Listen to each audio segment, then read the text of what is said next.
So you got that first year under your belt as defensive coordinator. It's not like it was uncharted territory for you. You were a senior defensive assistant. You've been an assistant head coach. How was it different for you as a defensive coordinator? First things first, thank you guys for coming out. We really appreciate it. This is an amazing turnout. You guys are showing up for us like this. We really appreciate it. But looking at that first year, it was different in the sense of all of a sudden the onus or the responsibility was squarely in my lap, and things started out a little bit slow, but we kind of came around. But boy, it was really different, night and day from some of those other positions. And after the first 3 games to allow this thing to just click into place? I think it was a combination of a lot of things. First things first, I learned a lot during those first 3 games. I learned, that I had to kind of back up a little bit and not do as much with the players. Bernard Pollard showing up really helped us out a tremendous bunch. And, overall, the defense just started to gel. They started to buy into the system. They started to believe in each other, and they started to gel. And when you add Pollard into that mix, Cushing started to kind of come around. We had a chance, and we started to do some things that we were, really looking forward to doing earlier in the season. What is it about Bernard Pollard that allowed him to have such an impact? First things first, he's a very, very talented young football player. We had some inside information. Our secondary coach, David Gibbs, coached him at Kansas City, so we had inside information on what kind of character the kid brought and what kind of football player he really was. But what he actually brought to us, he's a very demonstrative kid. He's a very, passionate about the game. He's a tough football player. He brings it every day. He works hard throughout the week. And what he brought a sense of urgency to our defense. We played, I would say we played with urgency, but not the overall urgency that Brian brought to our huddle and brought to our defense. It's amazing the talent that's out there if you can find it. Oh, absolutely. There are always guys out there that can play football. One of the things that most teams do, I know we do it here, you really search and you do the research on the players, and every guy that you bring to your football team has a chance to play in the National Football League. There are no guys we bring in that we say, well, we'll just keep him for camp and then we'll cut him. Every kid has a chance to play, so all of those kids are talented enough to play in the league. Things happen a certain way. Some kids quite, simply they don't get it, or other kids, get caught up in the shuffle as Bernard did, and we knew that he was talented enough, and we were just happy to get him. Well, let me ask the question that I'm sure every Texans fan in this room wants me to ask. What's the game plan in the first 4 games without Brian Cushing at outside linebacker? You know it's coming. Well, first things first, you don't go out and replace Brian Cushing. Brian Cushing is a tremendous part of what we're trying to get done here. He is exactly what this organization and what our defense is looking for in a football player. So you just don't go out and replace him. What we got to do as a unit, as a defensive unit, we got to get our leaders to step up. Some other guys in there. We got to look at the Marios, the D'Amicos, the Antonios. All those kids have got to step up and raise their level of play. And we got to just try to figure out a way to keep things going until Brian comes back. Again, you don't replace that type of impact, but as a collective group, we got to raise our game. I got to be a better coordinator. Our players got to be better players, so when Brian does come back, we can hit the ground running. I mentioned 3 names when we talked about the turnaround after the first 3 games. The one I haven't followed up on yet is Dante Robinson. I know he did a lot for this organization over the years. I know a lot of people were hoping that he would remain a Houston Texan. Didn't work out. You move on.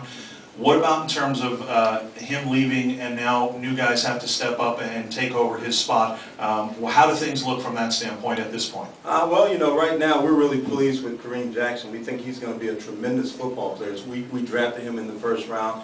We brought him right in. We put him in the starting lineup. So we think he's going to be a tremendous football player. Dante is a kid that we like having around here. I have an affinity for him. He went to my high school. He grew up in my hometown, so I really enjoyed having the kid around. But, things happen. This is a business, and things happen, and he found an opportunity in Atlanta, so we got to move on. And we're really happy with what the kids are doing right now. Again, Kareem Jackson, Bryce McCain, Glover Quinn is doing a tremendous job. The entire defense is stepping up, so we're really happy with what's going on. With the exception of Jock Reeves, you've got rookies and second-year players. I know Fred Bennett is perhaps in the mix as well. Does that lack of experience concern you? Oh, absolutely. Anytime you play in the National Football League, you want guys that are experienced. You want savvy veteran guys that they've kind of gone through the growing pains of the defense or whatnot. And yeah, we are a little bit young back there, but we're going to work. We're going to work on it. We're going to give them every opportunity, ton of reps. Keep getting after them, coach them hard, and hopefully by the time we open this season, we'll be ready. I know a lot of our fans are familiar with your story. You were basically robbed of the opportunity to really fully realize your professional potential in the NFL when you were diagnosed with correct me if I've got this right or wrong, a congenital spinal condition, basically? Yeah, it was a narrowing of the spinal canal that the spinal cord runs in, and had a hiccup per se in Kansas City and couldn't play anymore. But other opportunities showed up. That's why I'm sitting here. And you almost immediately began the coaching career after that diagnosis. How tough a transition was that for you? It was extremely tough because anytime you play football, and especially at this level, there is a love for the game. And you go out and you spend all your time and your energies trying to become good at this particular game at this level, and all of a sudden, boom, it's gone. And so it was tough to make the transition. The nicest thing is I kept football in my life. I didn't have to give it up cold turkey, and so I was very, very fortunate to kind of move with it. So some people have said over the past few years that Mario's dogged it a little bit, particularly last year. How much more upside potential do you see? I still believe in Mario Williams.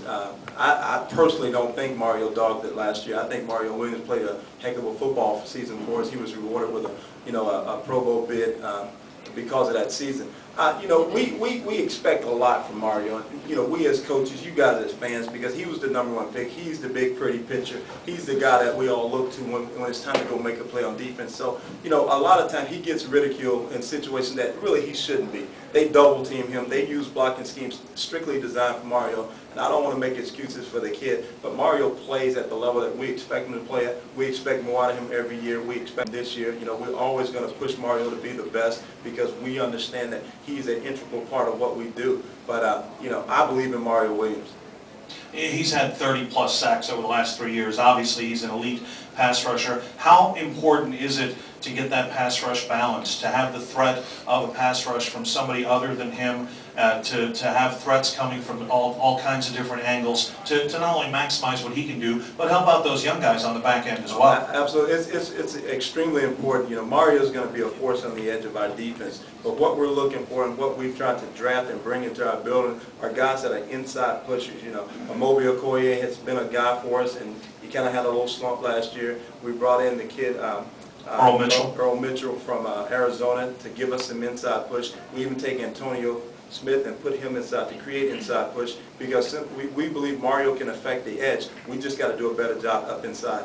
So, Christian being out the first 4 games, the guys that are going to fill in, is it going to change what you're going to do on defense? Are you going to work with the guys that fill in the same thing, same schemes, or is it going to change it? Without giving up some trade secrets, we're going to try to do what we do on defense. We believe in our system.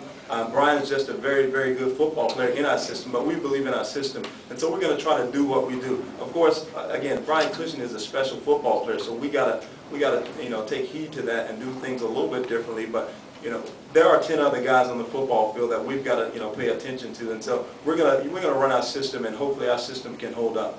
First thoughts when you heard the news. What was your first emotion when you heard that you'd be losing Brian for the first quarter of the season? Family event. When Nick Saban was an assistant coach here in Houston for the Oilers, he was a secondary coach. How much truth is there? How much credence is there in the train of thought that, or the school of thought that because that's his expertise, his guys, if you take a defensive back that played for Nick Saban, he's maybe going to be a leg up or a step ahead of a guy who maybe didn't play for someone as expert in that area?